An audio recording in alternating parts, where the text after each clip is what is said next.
I want to talk a little bit about parawinging. I am just getting into it and I want to document for my own sake what my thought processes were around getting into it and why I decided to try it. And I also wanted to document what the experience was like day by day as opposed to, trying to look back months later and reflect upon what the learning experience was like.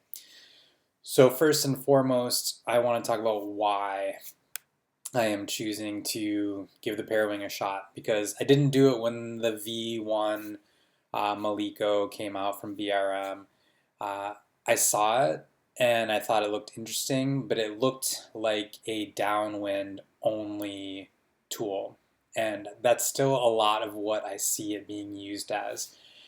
My riding style as a winger is like this. These are my tracks. So when I go winging, I will go way downwind. This is over 6 miles of tracks downwind, and then I'll go back upwind. This style of riding gives me access to water areas that have no other people around. It's really quiet. It's not going to have, epic swell, but it allows me to go exploring and have fun, get away. And this takes me just under an hour, so it's about 30 minutes downwind, 25 minutes back. And there's not a great way to take out on a lot of the runs that I do like this, which is why I really like the wing. I like being able to go and explore scenic areas and then get back without having to worry about the car shuttle. I also drive anywhere from 45 minutes to 2 hours to get to the water. So I don't lean towards desiring to do the downwind style with shuttles because I'm already spending a lot of time in the car and I would just rather be in the water. So, that being said, why am I now starting to consider doing that if I'm already winging in that manner? I can wing those, I do those downwind runs, downwind upwind runs very, very comfortably up until about 40 knots of wind.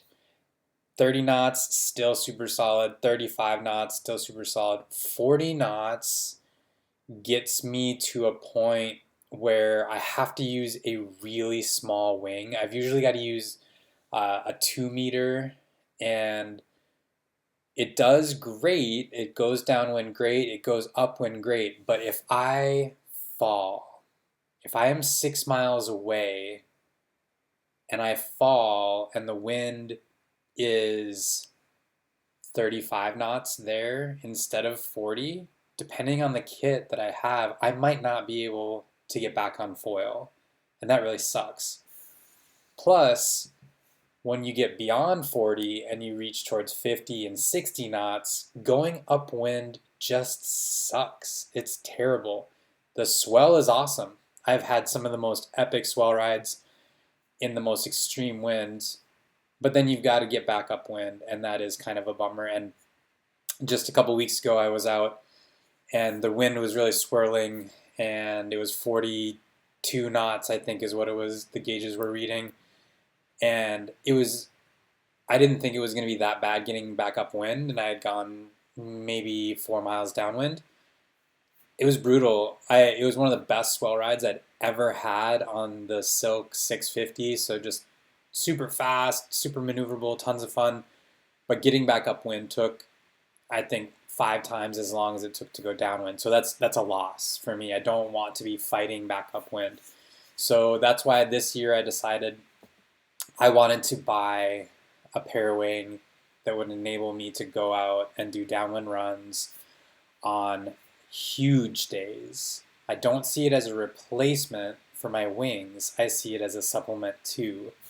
I could also paddle. I know how to downwind subfoil, but since I don't have a board for that any longer, I sold my Barracuda. I kind of figure, the parawing is more exciting to me because I wanted something I could use my standard boards on. I ride mid-lengths, and I also wanted to be able to use really small foils. Like I would love to do downwind runs on the AFS Silk 650. That's kind of my goal. And I don't foresee myself paddling the Silk 650 anytime soon, just because that has not been something that I've continued to pursue, so I'm not at that level. But I think with the parawing, that could be very possible. So as I started to look into the parawings, started to educate myself more, I wanted to find as much information as possible, and I want to share different sources that I got information from and how I started to find my way to the parawing that I chose, which is the 2.3 meter Ka'a from BRM. So first and foremost, you can go to the BRM websites.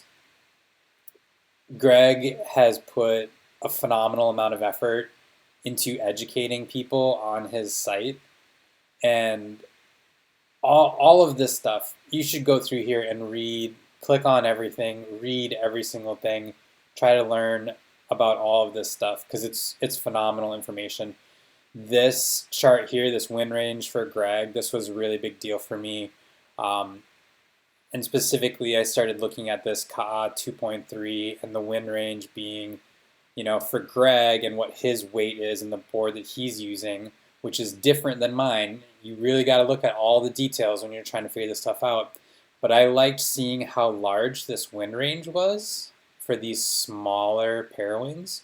Whereas I have a lot of friends that have bought like the 4 meter size, and across all, whether it's Ozone or Flow or BRM, everybody who's been getting stuff around this 4 meter size has complained about really small wind ranges, as well as they've complained about the canopy getting flooded and the lines getting tangled. So I've been listening to everything that people have said, and that's what brought me again towards looking at these smaller sizes.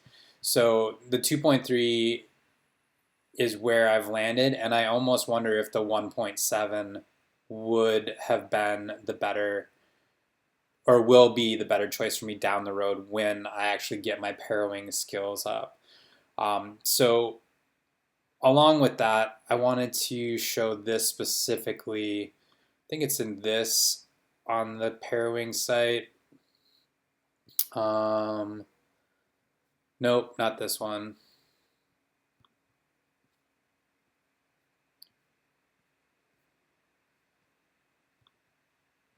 I'm looking for it. Maybe I won't find it. But there is a link on one of these that shows the differences in the line lengths. Yeah, here it is. So when I listen to the complaints that people have about parawinging, they often talk about what I think of as the retract length. So when I look at the old Malikos and I see these higher numbers, when I looked at the smaller numbers of the Ka'a, and then I was considering the Kanaha, and there's a 3-inch difference here between the 2.3 and the 2.5. So I just went with the Ka'a because it had a little bit shorter length, and then I also wanted the possibility of keeping the same flight characteristics by staying within this family.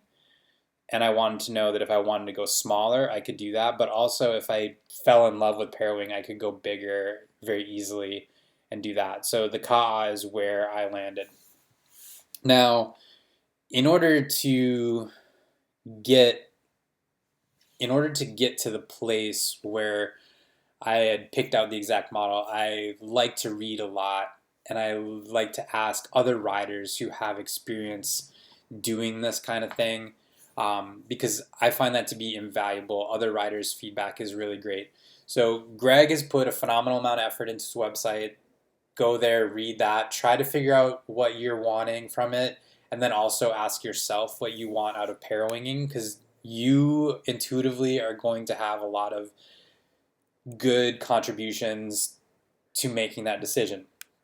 Beyond that, I ordered mine from Wingfoil Pro Center, and I did that because I ride AFS foils, and Gwen, who is available, Gwen Latutor, You've probably seen his YouTube channel with Damian Leroy and all those guys. You can reach out to Gwen at Wingfoil Pro Center, and since he's on the same foils as I'm on, and he knows the foils I ride, I felt like he was a good resource for me to reach out to and ask about sizing. Now, Gwen recommended the 2.9 meter to me because he thought it would have the most range, and I think he's very accurate with that recommendation.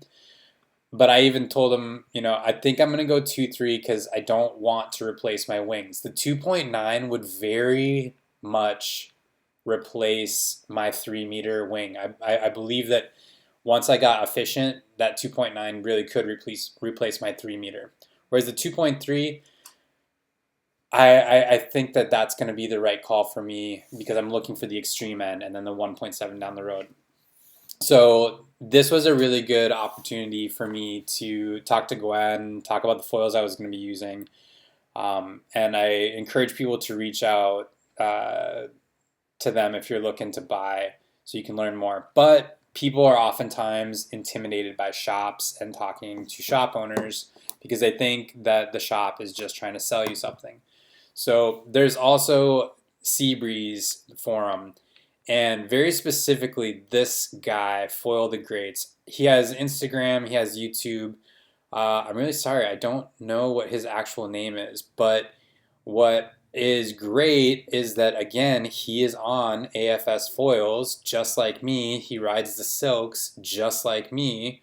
And he has almost the exact same weight as me. He's 87 kilos and I'm 86 kilos. So being able to find somebody who's on the same gear as you can really go a long way for picking the right equipment for your first setup. So I read all of Greg's stuff. I talked to Gwen at Wingfoil Pro Center. I messaged with Foil the Greats and never got his name. Again, I'm sorry about that. I will figure that out at some point.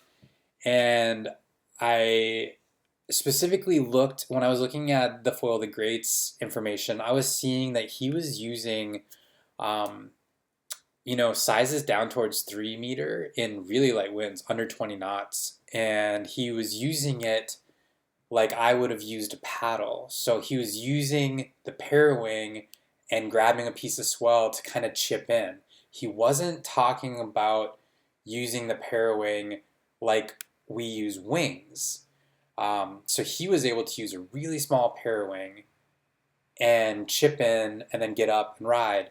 And that really helped it click for me in my head that no, I definitely want to go with the 2.3 because when I go out on my first day with the parawing, it's going to be windy and there's going to be swell. And I'm only intending to use this at, roughly 30 knots or higher. So the 2.3 is what I've ordered and is what I'm going to be learning on. And I am going to document each day and what I experience, pros and cons, and all of that good stuff. So I'll be sure to check back in with my first day on the water, and we'll see where it goes from there. If you have any questions, if there's anything I can add in, please let me know, and I will try to do so in future videos. All right, see you on the water.